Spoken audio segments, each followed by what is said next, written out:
There is a man sitting in darkness he has never escaped. Not the darkness of a moonless night, not the darkness of a room without windows, the darkness of a world that never once lit up for him. He was born this way. He has sat near this pool for years. The sounds of Jerusalem pressing in from every direction, the smell of the water close to his feet, the endless shuffle of pilgrims moving past him on their way up to the temple. He has never seen any of it. He knows the sound of sandals on wet stone. He knows the smell of a crowd at Passover, animals, incense drifting down from the mountain above, the press of bodies in the Judean heat. He knows the cool splash of water against his ankles when he sits close to the steps. He has never seen the steps. And then, a voice. A stranger crouches near him. There is the smell of wet earth. Something cool and thick is pressed against his eyes, and the stranger says two words, "Go, wash." Most people think of the Pool of Siloam as a quiet place, a simple pool where Jesus once sent a blind man to wash. A backdrop. One verse in John 9 that we read past on the way to the miracle. But that is not what this pool was. This pool was the largest ritual bath in the ancient world. 53 meters of broad stone steps descending into the water, built to process thousands of pilgrims a day before they ascended to the temple. The water reaching those steps had traveled through 533 meters of solid limestone, carved in the dark by hand, under the threat of an Assyrian siege. And 100 years before that king gave the order, another king built a 12-meter dam on this same site, a structure so massive it sat buried and unknown for 2,800 years until archaeologists uncovered it just months ago. One location, 4 distinct eras, 8 centuries of engineering, and a man born blind, sent here by Jesus for reasons that go much deeper than any of us were ever told. Jerusalem is not built near a river. It sits on a ridge of limestone hills in the Judean highlands, exposed, elevated, wind-swept, and for most of its history, it had exactly one natural water source, the Gihon spring. The name Gihon means to gush forth, and it does. The spring erupts in intermittent bursts from a cave in the Kidron Valley, on the eastern side of the ancient city. It is a siphon spring, pressurized by underground geology, releasing its water in sudden floods rather than a steady stream. You can hear it before you see it. The sound of the water rushing out from the rock is sudden and strong and startling if you are not expecting it. In a world without municipal water systems, without aqueducts or iron pipes or reservoirs fed by distant rivers, that sound was the sound of survival. Cities did not exist without water. Jerusalem existed because of this spring. The earliest settlement that would become Jerusalem, the place the Bible calls the City of David, was built directly above that spring on the narrow ridge to the south of the Temple Mount. The spring was why anyone settled here at all. Without it, this ridge is just limestone and wind. But there was a problem, a serious one. The Gihon spring sat outside the city walls. Every city needs a water source inside its walls. If an army surrounds your city and cuts off your access to water, your city dies, not from the sword, but from thirst. And Jerusalem's one water source was exposed, sitting precisely where an enemy could reach it. The leaders of Jerusalem understood this, and over the next 800 years, they would do something extraordinary about it. In August 2025, archaeologists working beneath the ancient streets of the City of David uncovered something that no one anticipated.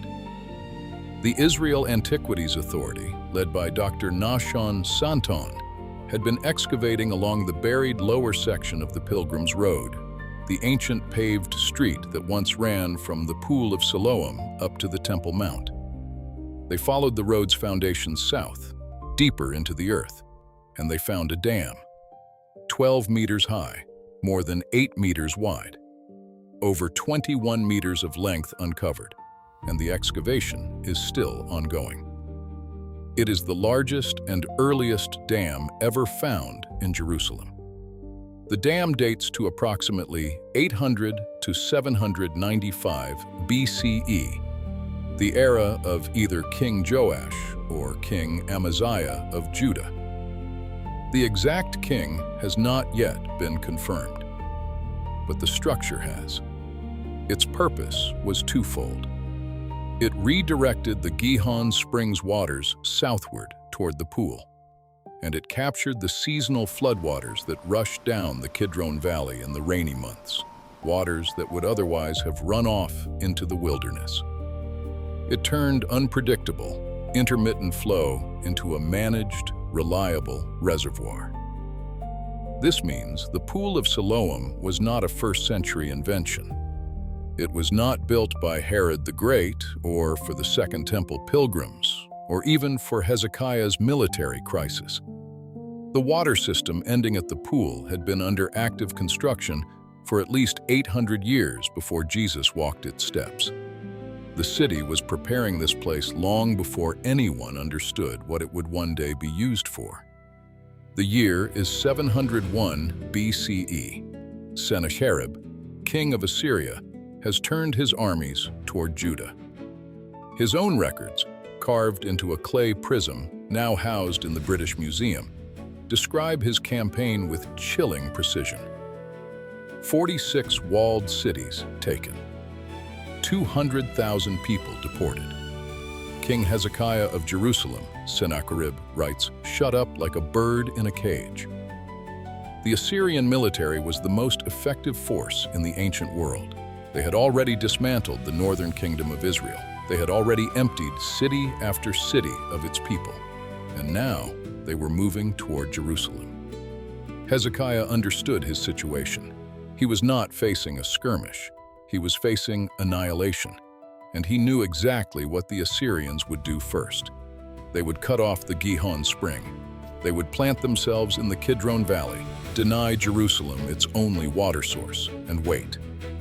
Jerusalem did not need to be conquered by sword. It could be killed by thirst. 2 Chronicles records Hezekiah's response. He stopped all the springs outside the city and blocked the stream that flowed through the land. The springs were denied to the enemy, but that left Jerusalem's own people without water. The only solution was to move the water inside the walls. So Hezekiah ordered a tunnel.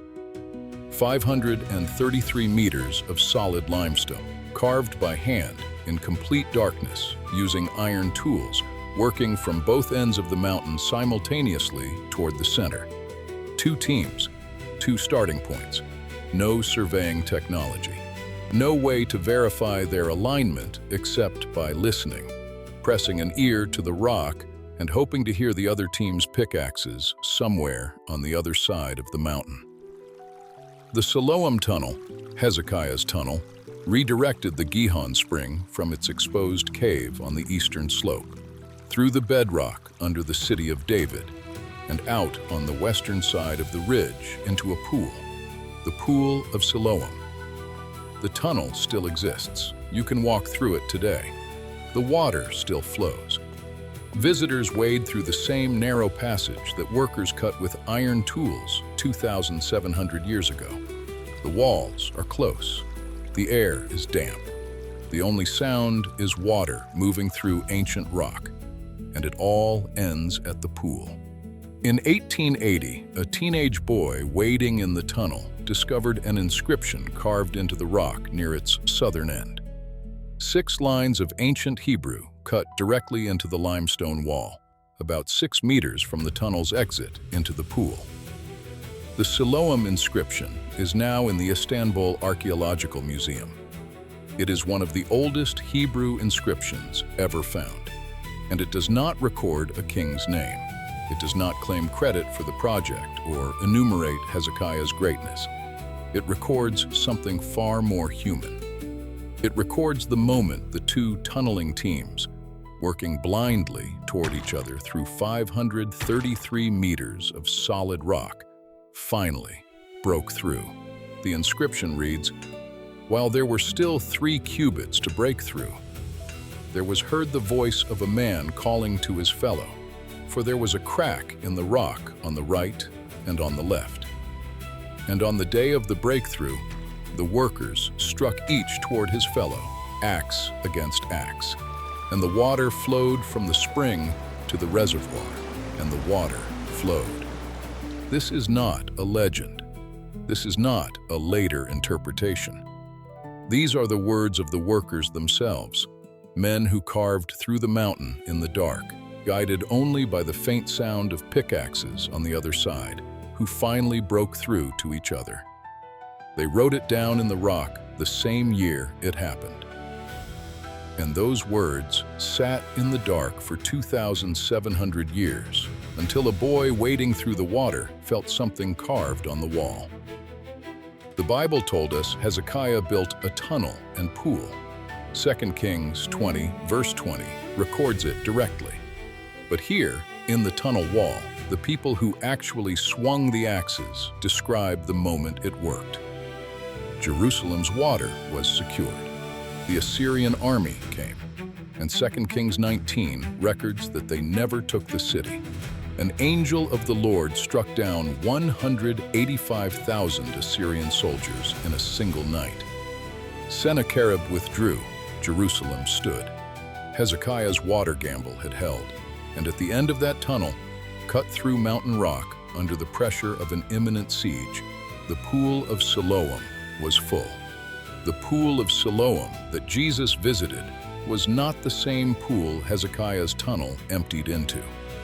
Jerusalem was destroyed, rebuilt, conquered, and rebuilt again across the centuries between.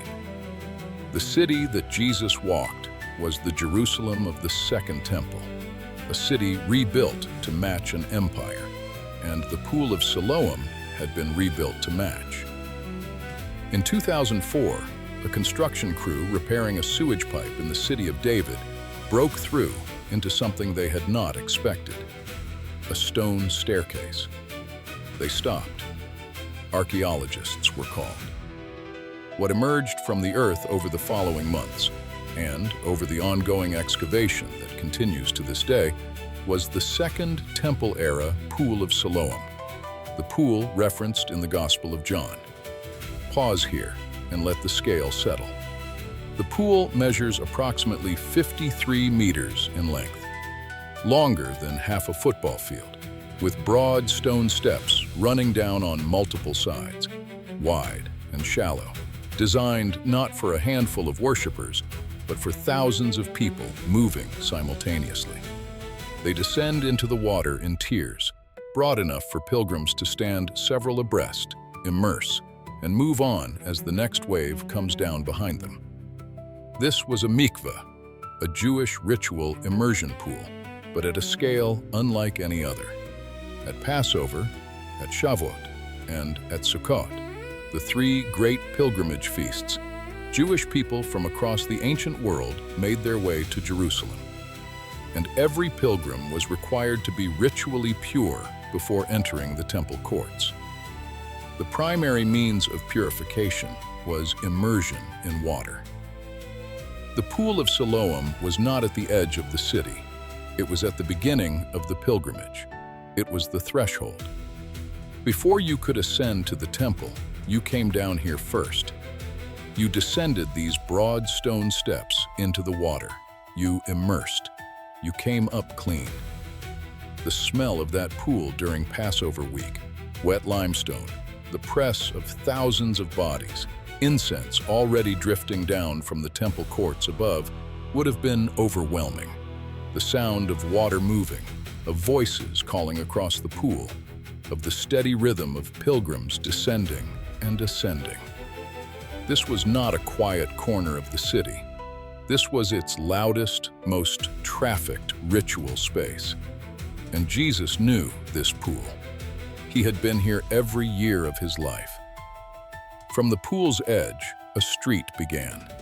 The Pilgrim's Road, a 600-meter stone-paved street, wide enough for the full weight of the pilgrimage crowd, ran from the pool directly north, uphill to the Temple Mount. Pilgrims emerged from the water, climbed the pool steps, and walked this road toward the temple.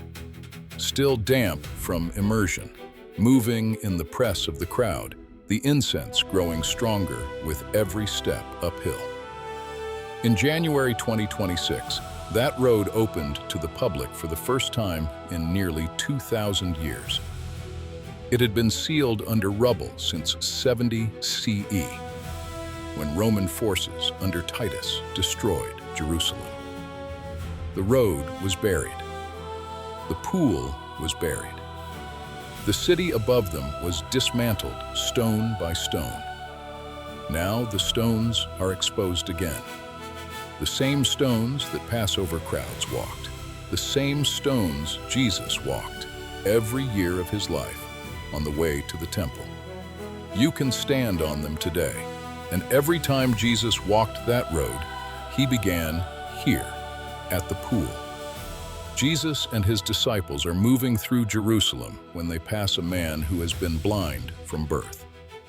The disciples ask the question that religious people in first-century Judaism were trained to ask. Rabbi, who sinned, this man or his parents, that he was born blind? It is a reasonable question within their framework. Suffering implied cause. Disability implied punishment. Someone had sinned. The question was only whether the guilt was the man's own or his parents' visited on the child. Jesus refuses the framework entirely. Neither this man nor his parents sinned. This happened so that the works of God might be displayed in him. He is not answering the question they asked. He is replacing it.